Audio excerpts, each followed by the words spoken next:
There's almost 100,000 realtors in the GTA. How is it that you're going to figure out which one to use? In this video, we're going to try and give you the tips and the tricks on how to interview a realtor and hopefully find the best realtor for you to sell what is your largest asset. But first, let's do a little housekeeping.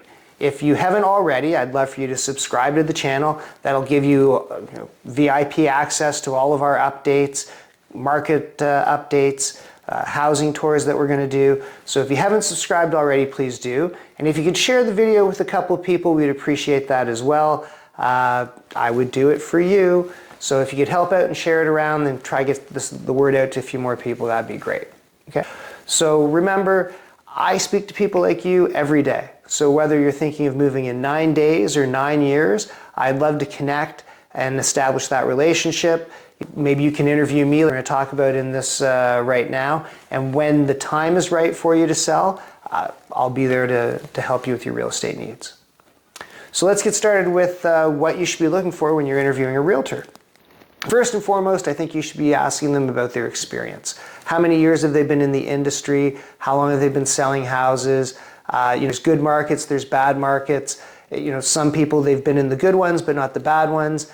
Good ones are very easy to navigate. As the markets start to get a little more tricky, then maybe you need guys with a little more experience to help guide you through that tougher time, right?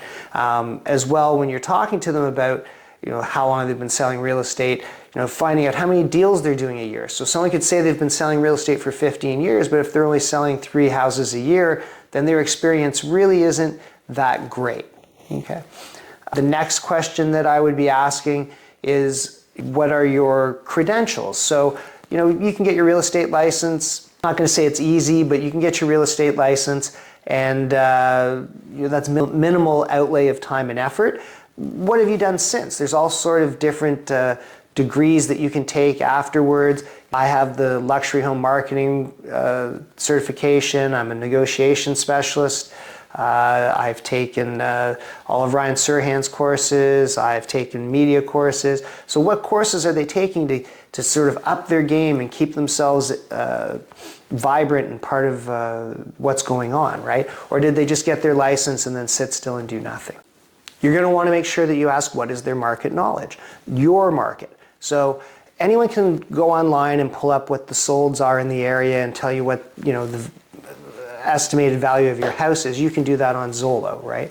What you want to know is, does the agent know the area? Does he know what schools are in the area? Does he know what schools are good in the area? Does he know where the best restaurants are?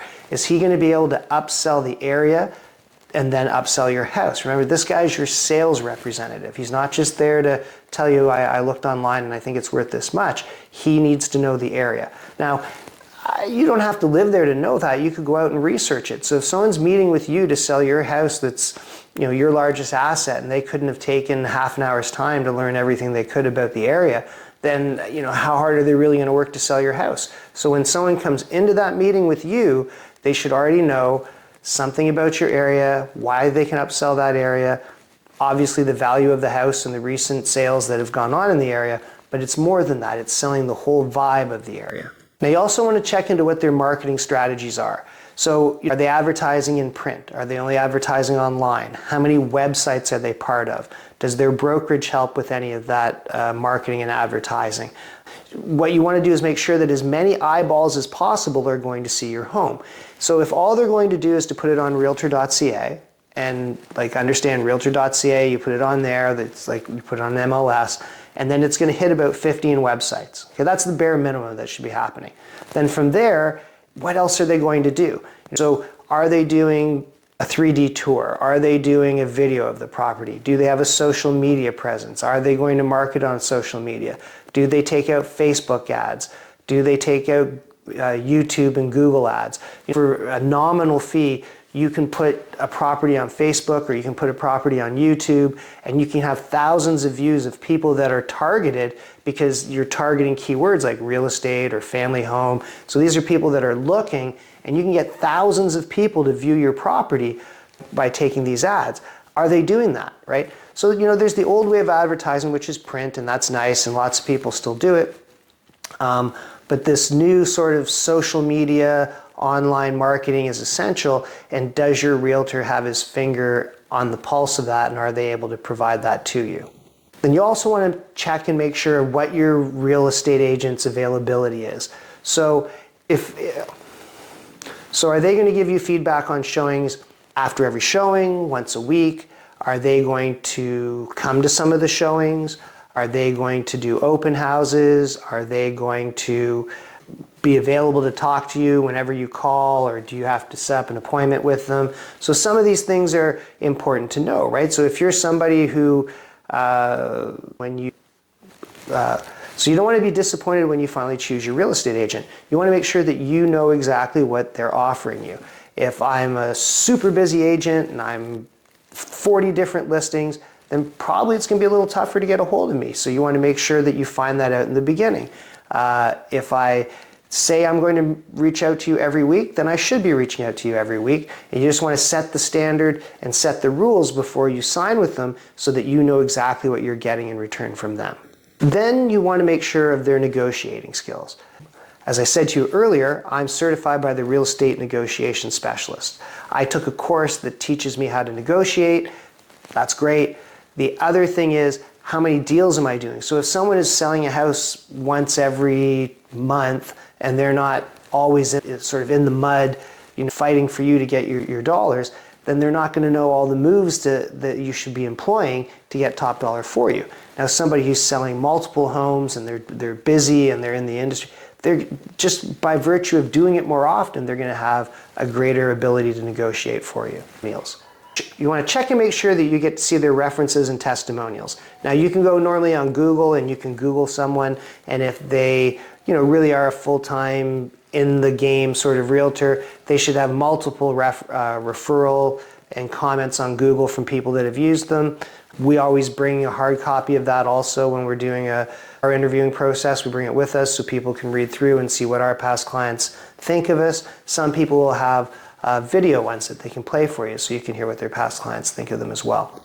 And then lastly, you want to have them speak to you about how they are going to sort of tailor all of the things that they do for your house. So going in, someone's going to be able to say to you, I think your house is worth this much. I know the area. I've sold a whole bunch of homes. I market here. I market there.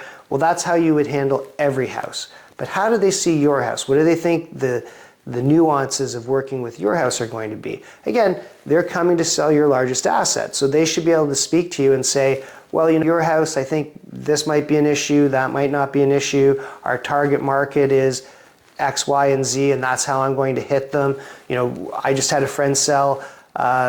He felt that his buyer was going to be from Toronto. I agreed. All of our marketing pushed really hard towards Toronto. Surprise, we got a buyer from Toronto.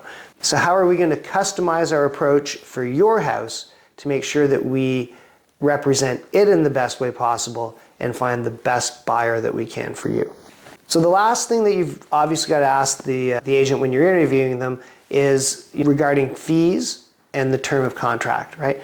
Now, that's a very floating sort of thing, but I think, look, just the cheapest fees are not always the best. If you go in and your realtor is willing to sort of drop his pants and do it for nothing, then when it comes time to negotiate your real estate sale, how hard is he going to negotiate for that? He didn't even negotiate to get paid.